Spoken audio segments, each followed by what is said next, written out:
ಎಲ್ಲರಿಗೂ ಸಂಕ್ರಾಂತಿಯ ಶುಭಾಶಯಗಳು. ಇಂದಿನ ಸಂಗತ ಜೀವನ ಪ್ರೇಮದ ಸಂಕ್ರಾಂತಿ. ಮನುಷ್ಯನಿಗೆ ತನ್ನ ಸುತ್ತಮುತ್ತಲ ಪ್ರಪಂಚದ ಕುರಿತೊಂದು ಬೆರಗಿದೆ. ಆ ಬೆರಗು ಅವನ ನಂಬಿಕೆ ಮತ್ತು ಆಚರಣೆಗಳಲ್ಲಿ ಇಬ್ಬಗೆಯಾಗಿ ತೋರಿಕೊಳ್ಳುತ್ತದೆ. ಒಂದು ಭಯ, ಇನ್ನೊಂದು ಭಕ್ತಿ. ಭಯ ಆ ಭೀತಿಯ ವಿಷಯ ವಸ್ತುವಿನ ಕುರಿತಾದ ದ್ವೇಷದ ರೂಪವನ್ನು ತಳೆದರೆ, ಭಕ್ತಿ ಉತ್ಸವ ಶರೀರಿ ದೇಶ, ಕಾಲ ಮತ್ತು ಕುಲಗಳಿಗೆ ಒಳಪಟ್ಟು ಅದು ಮೈದಳೆಯುವ ರೂಪುಗಳೇ ಒಂದಿಡೀ ಭಾರತೀಯ ಸನಾತನ ಸಂಸ್ಕೃತಿಯನ್ನು ಜೀವಂತವಾಗಿರಿಸಿವೆ. ಜನಜೀವನಕ್ಕೆ ಲವಲವಿಕೆಯನ್ನು, ಭರವಸೆಯನ್ನು ತಂದಿವೆ. ಅವುಗಳಲ್ಲೊಂದು ಸಂಕ್ರಾಂತಿ. ಶುಭ ಕಾರ್ಯಗಳಿಗೆ ಪ್ರಶಸ್ತವಲ್ಲದ ಧನುರ್ಮಾಸ ಮುಗಿದಂತೆಯೇ ಸೂರ್ಯನು ದಕ್ಷಿಣಾಯನದಿಂದ ಉತ್ತರಾಯಣಕ್ಕೆ ಕ್ರಮಿಸುತ್ತಾನೆ. ಆದರೆ ಸ್ಮಾರಕವೇ ಸಂಕ್ರಾಂತಿ. ಅದು ವರ್ಷ ಪರ್ಯಂತ ನಡೆಯಲಿಕ್ಕಿರುವ ಎಲ್ಲ ಹಬ್ಬ ಹರಿದಿನಗಳಿಗೆ ದ್ವಾರವಿದ್ದಂತೆ. ಇಂತಹ ದಿವ್ಯ ಕ್ಷಣದಲ್ಲಿ ತ್ರಿವೇಣಿ ಸಂಗಮದಲ್ಲೊಮ್ಮೆ ಮಿಂದು ತಮ್ಮ ಜನ್ಮಾಂತರದ ಪಾಪಗಳೆಲ್ಲ ಕಳೆದು ಹೋಗುತ್ತವೆ ಎನ್ನುವುದೂ ಸಹ ನಂಬಿಕೆ ಇದೆ. ಹಾಗೆಂದೇ ಪ್ರಯಾಗವು ಮಾಘ ಮೇಳವನ್ನು ಆಚರಿಸುತ್ತದೆ. ದೇಶದ ಮೂಲೆ ಮೂಲೆಗಳಿಂದ ಭಕ್ತಗಣ ಕಿಕ್ಕಿರಿಯುತ್ತದೆ.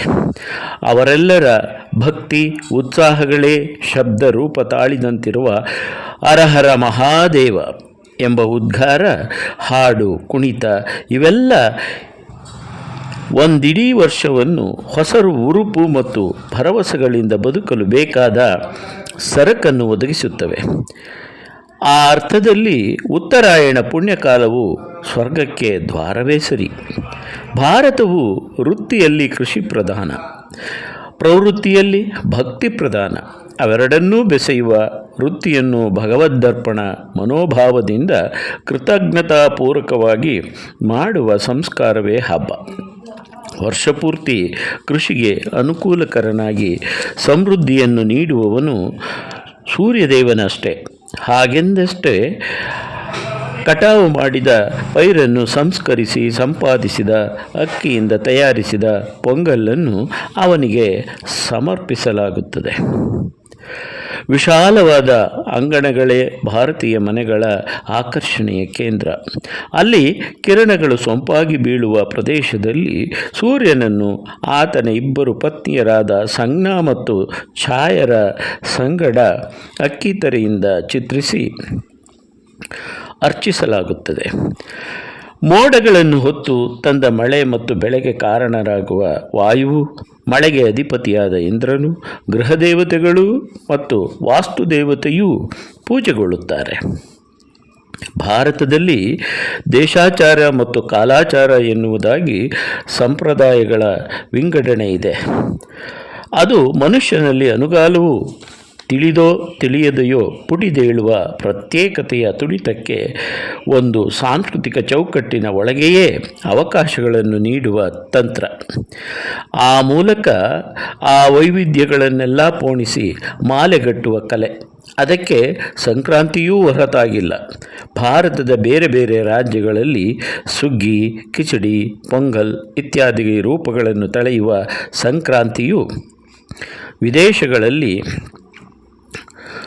ಸಂಕ್ರಾಂತ್, ಮೋಹನ್ ಸಂಕ್ರಾಂತ್, ಶಕ್ರೈನ್, ಮಾಘೆ ಸಂಕ್ರಾಂತಿಯಾಗಿಯೂ ಅಲ್ಲಿನ ಶ್ರದ್ಧಾ ಪರಂಪರೆಯನ್ನು ಸಾತತ್ಯಕ್ಕೆ ಮಾಧ್ಯಮವಾಗಿ ಕೆಲಸ ಮಾಡುತ್ತದೆ.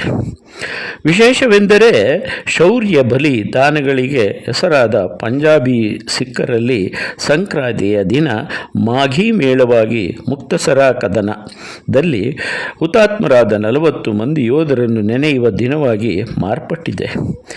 ಯಾವುದೇ ಜೀವಂತ ನಾಗರಿಕತೆಯ ಜೀವಸಲೆ ಅದರ ಪದ್ಧತಿಗಳಲ್ಲಿನ ಜೀವನ ಪ್ರೇಮ ಮತ್ತು ಜೀವನ ಪ್ರೇಮ ಅಷ್ಟಿದ್ದರೆ ಅದು ನಿರುಪದ್ರವಿ ಆದ ನಲಿವಿನ ಆಚಾರವಾಗಿ ಹೊಮ್ಮಿಕೊಳ್ಳುತ್ತದೆ. ಇಂತಿರುವಾಗ ಮಲಗಿ ಪರಮಾದರದಿ ಪಾಡಲು ಕುಳಿತು ಕೇಳುವ, ಕುಳಿತು ಪಾಡಲು ನಿಲ್ಲುವ, ನಿಂತರೆ ನಲಿವ ದೇವನನ್ನು ಆರಾಧಿಸುವ ಭಾರತೀಯನಿಗೆ ಅದನ್ನು ನೆನಪಿಸುವ ಸಂಕ್ರಾಂತಿಯು ಕ್ರಾಂತಿಯೇ ಸರಿ.